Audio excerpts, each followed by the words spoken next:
All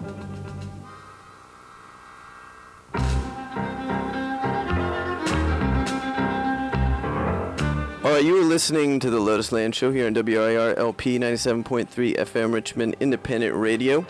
And my name is Paul, DJ Paul G, also. And I am here with Michael. Hey! Michael Miracle. And we're here with Elf Power, who's in the studio. Hey. Hello. And they have graciously stopped by to chat with us a little bit about their new record and their show this evening. They're playing tonight at Strange Matter here in Richmond. And I guess if you want to just maybe just introduce yourselves, or we could do that real quick. Hello, my name's Andrew Rieger. I'm Laura Carter. I'm Jimmy Hughes. All right then, and there are a few additional members here hanging out, but we only have so much room in the cramped little studio, so... Yeah, well, the last album that we did was with Vic Chestnut. It was called Dark Developments, and it was a collaborative album that we did with Vic. It was his songs, and we kind of helped him shape the arrangements to the songs. That was really, really exciting for us because we were all very big fans of Vic, and it was great to get to work with him. And he's sadly passed away now, so we feel like we were very lucky that we got to do a record with him and do a lot of touring with him all over the world before he died. So that was really a great experience for us. But this new album, we worked on it for about 8 or 9 months. We took just kind of writing and rehearsing the songs and coming up with different things, and so we spent a lot of time on just the writing and rehearsing part of it. And sometimes I would come in with a fully formed song. Sometimes one of the other band members would come in with music, and I would write vocal melodies and lyrics to it. Or sometimes somebody would just come in with a fragment, and we'd develop that into a whole song. So it was a lot of trial and error. But I'm glad that we took that long to work on it, because I think it yielded some pretty diverse and interesting results. Andrew and Theo both, the three of us run the record label, and yeah, it's great. I mean, it seems like a lot. I think, well, I mean, I guess as far as the change of record labels, when we started, we were kind of naive and just found records that were out of print and wanted to see them come back into print, and that was really exciting in itself. And then we've learned over the course of doing it multiple times, we've learned a lot of skills about how to do it better and better. And now we've kind of witnessed the rise of digital and the fall of the CD in a way, and that's been really interesting. It hasn't really killed the label.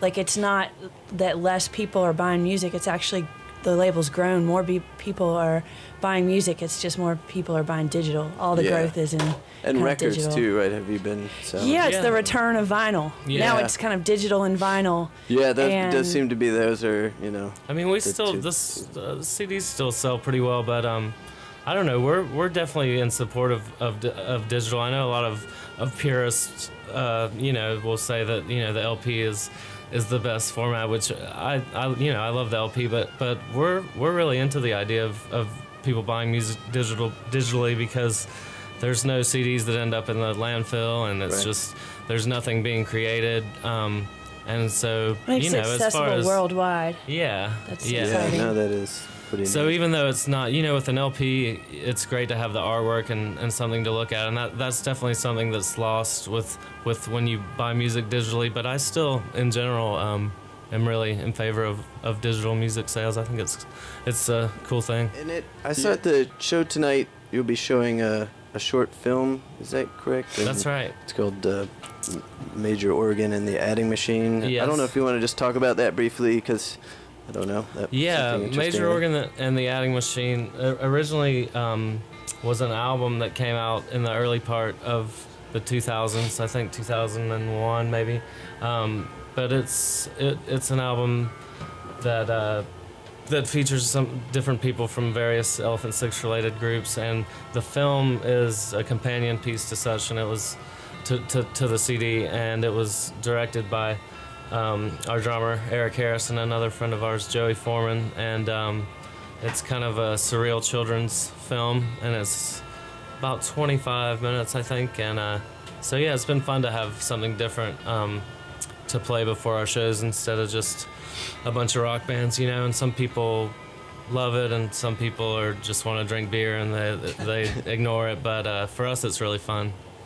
Yeah, Strange Matter used to be Twisters, is that right? Yeah, a couple iterations ago, yeah. Yeah, and I think the very first Elf Power tour we ever did in 1996, we played a show here in Richmond, and then we had a day off, and we played an early show, and then later that evening we saw the band The Cows. I don't know how many listeners out there remember the Cows, Reptile. But they were a pretty cool band, and so yeah, last time I was at that venue was 14 years ago. Yeah. Well, you know, Jermaine, too much. Any records you're listening to lately and really enjoying or anything, you know? We were just listening to the Pogues in the car. Oh, yeah. That never gets old. Let's see. What else? I guess the new bands that have arose lately is Tonetta. Tonetta's great. Yeah.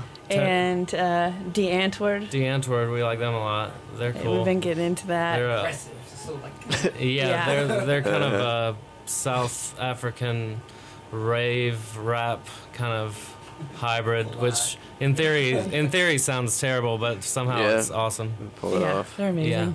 Yeah.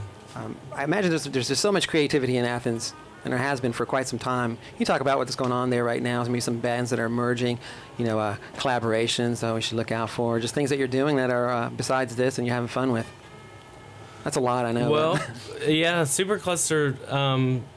There's some John Fernandez that sometimes plays in Elf Power, plays in Supercluster, so there is a crossover there. Other bands we're involved in. Laura plays in a band called Nana Grizzle that we've put out 2 of their records on Orange Twin, and I don't know if you want to talk about that a little bit, Laura, or.